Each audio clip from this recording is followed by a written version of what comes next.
This short video will outline one of the key steps in your Accreditation at Proficient submission. This is step 3, writing the evidence cover sheets.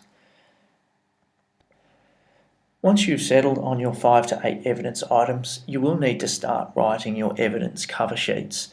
The cover sheets simply outline and explain how the piece of evidence meets the descriptors that you've nominated.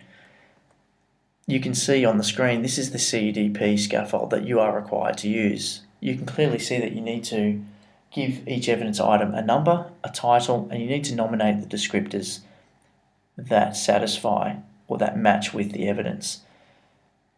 CUDP asks that you provide a maximum of 3 standard descriptors per evidence item. You can see that there is a space provided to explain the piece of evidence and how it actually links to the standard descriptors, but more importantly, you need to draw out the impact on student learning. There's also a space down below for the teacher to sign and the supervisor to sign and date, and it's really important that that's filled out. On the screen you can see a completed cover sheet.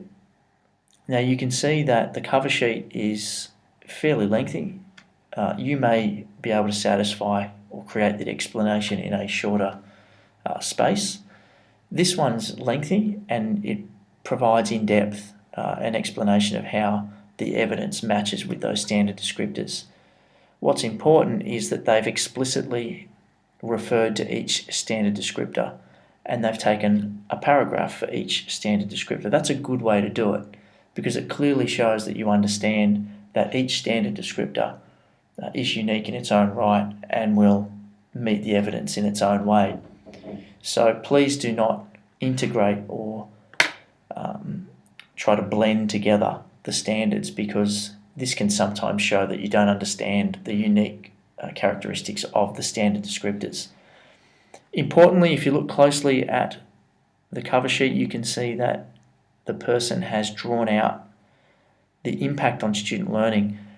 They've described the piece of evidence, they've used the language of the standards within their writing, and they've also drawn out the impact on student learning. They're the 3 key things that you need to do in the cover sheet.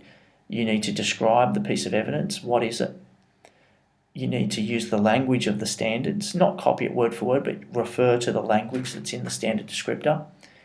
Make it relevant to your evidence, but you also need to draw out the impact that this piece of evidence has had on student learning. Very important.